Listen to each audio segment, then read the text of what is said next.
নমস্কার বন্ধুরা, আমার ইচ্ছেগুলোই স্বাগত জানাই। এখন আমি পড়ে শোনাচ্ছি কথাসাহিত্যিক শরৎচন্দ্র চট্টোপাধ্যায়ের লেখা উপন্যাস বামুনের মেয়ের পরবর্তী অংশ। জ্ঞানদা হাত বাড়াইয়া দিল না, নীরবে নতমুখে বসিয়া রহিল।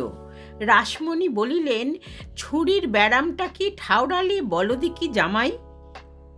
প্রিয় তাহার মুখের দিকে চাহিয়া কহিলেন, ডিজিস, গড় হজম, অজীর্ণ, অম্বল অম্বল। কিন্তু প্রশ্নকারিণীর মৃদু মৃদু শিরশ্চালনা দেখিয়া তাহার ডাক্তারি বিদ্যা একেবারে নিবিবার উপক্রম করিল। ব্যগ্র হইয়া কহিলেন, কেন কেন নয় কেন? বিপ্নে এসেছিল বুঝি? কি বললে সে? কই দেখি, কি ওষুধ দিয়ে গেল? রাসমণির মুখে সত্য মিথ্যা, উগ্র কোমল, ভালো মন্দ কিছুই বাধে না। ভূমিকা করিয়া কথা কহিবার প্রয়োজন তাহার দৈবাৎ ঘটে, কিন্তু তবুও তাহাকে আজ সাবধান হইতে হইল। মাথা নাড়িয়া বলিলেন, না বাবা, বিপিন ডাক্তারকেও ডাকা হয়নি, পরাণ চাটুর্যেও আসেনি। তোমার কাছে কি আবার তাড়া? ডাক্তারির তারা জানে কি?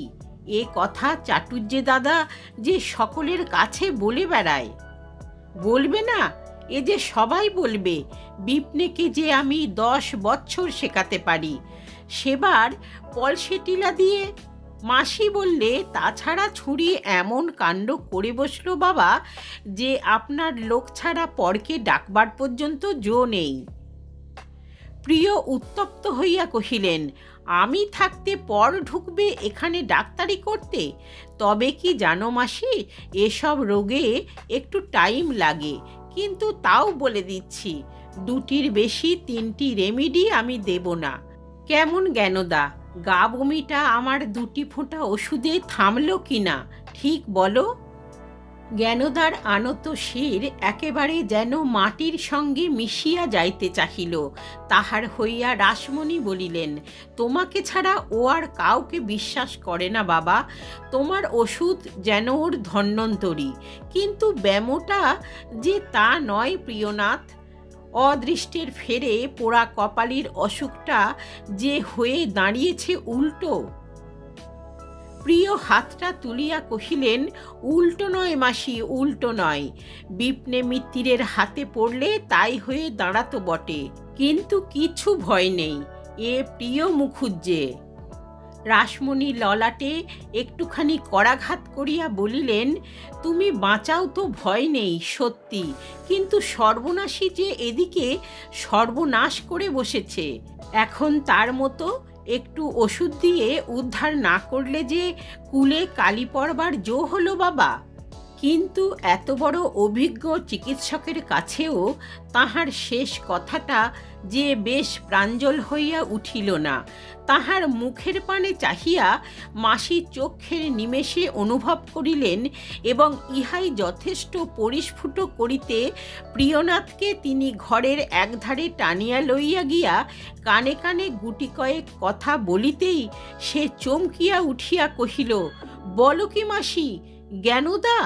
মাসি কহিলেন, কি আর বলবো বাবা, কপালের লেখা কে খণ্ডাবে বলো? এখন দাও একটু ওষুধ প্রিয়নাথ, যাতে গোলক চাটুর্যের উঁচু মাথা না নিচু হয়। একটা দেশের মাথা, সমাজের শিরোমণি, পুরুষ মানুষ, তার দোষ কি বাবা? কিন্তু তার ঘরে এসে তুই ছুরি কি করলি বল দিকি? প্রিয়র মুখ ফ্যাকাশে হইয়া গেল। একবার জ্ঞানদার মুখখানা তিনি দেখিবার চেষ্টা করিলেন, তারপর ধীরে ধীরে কহিলেন, তোমরা বরঞ্চ বিপিন ডাক্তারকে খবর দাও মাসি, এসব ওষুধ আমার কাছে নেই। বলিয়া তিনি হেঁট হইয়া নিজের বাক্সটা এবং বইগুলা সংগ্রহ করিতে প্রবৃত্ত হইলেন। রাসমণি আশ্চর্য হইয়া কহিলেন, বলো কি প্রিয়নাথ, আর কি 5 কান করা যায়? হাজার হোক, তুমি আপনার জন, আর বিপিন ডাক্তার পর, সুদূর। বামুনের মান মর্যাদা কি তারে বলা যায়?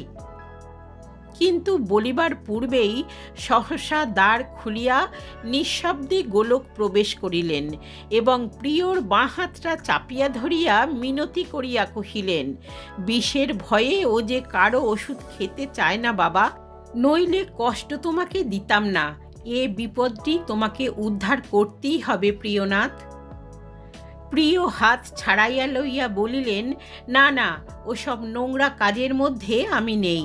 আমি রোগী দেখি, রেমেডি সিলেক্ট করি, ব্যাস। বিপিন টিপিনকে ডেকে পরামর্শ করুন, আমি ওসব জানি টানি নে।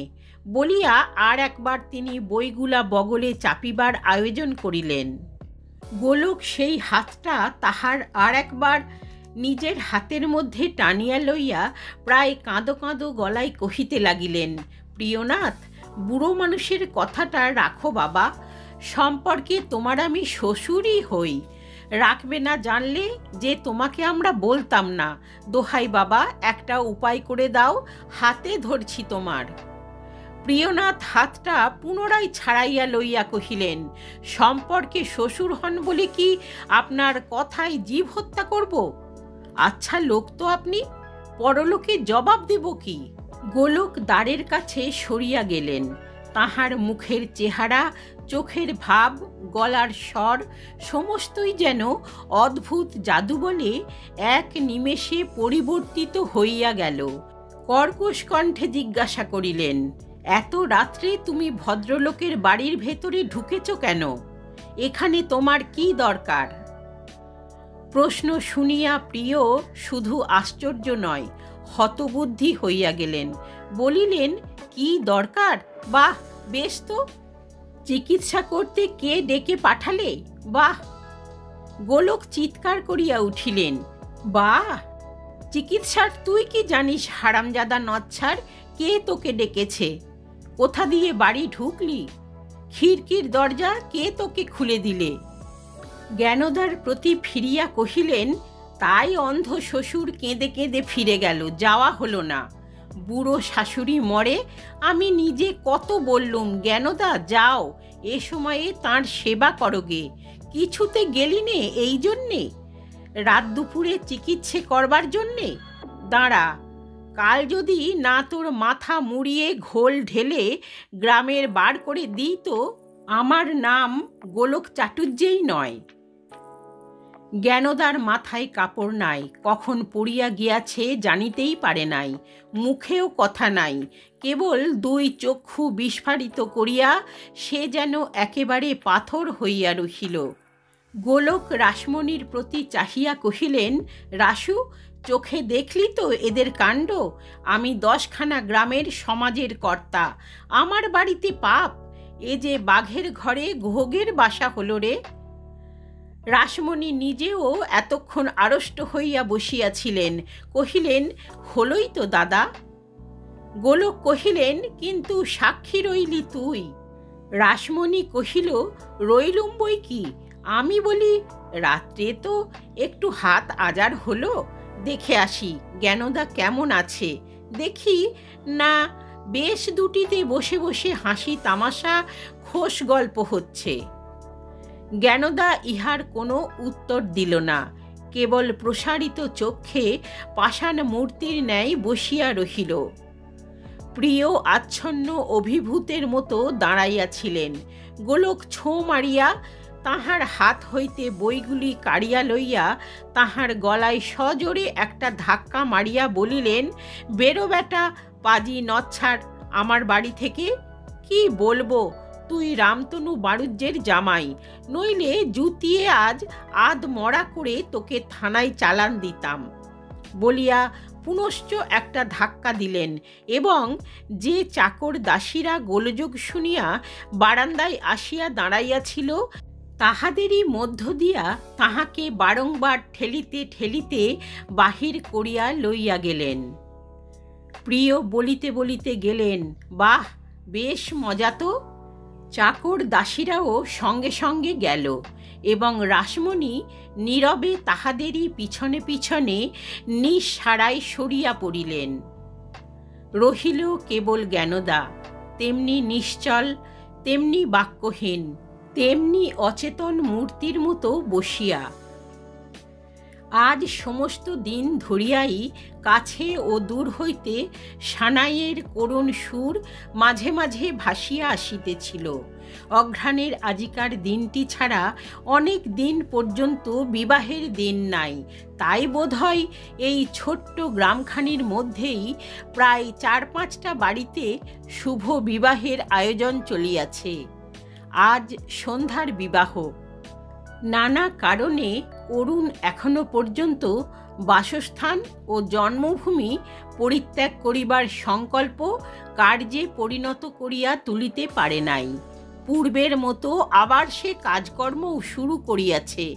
বাহির হইতে জীবনে তাহার কোনো পরিবর্তন দেখা যায় না, কিন্তু একটু লক্ষ্য করিয়া দেখিলেই দেখা যাইতে পারিত যে দেশের প্রতি মমতাবোধটা তাহার যেন একেবারে অন্তর্হিত হইয়া গিয়াছে।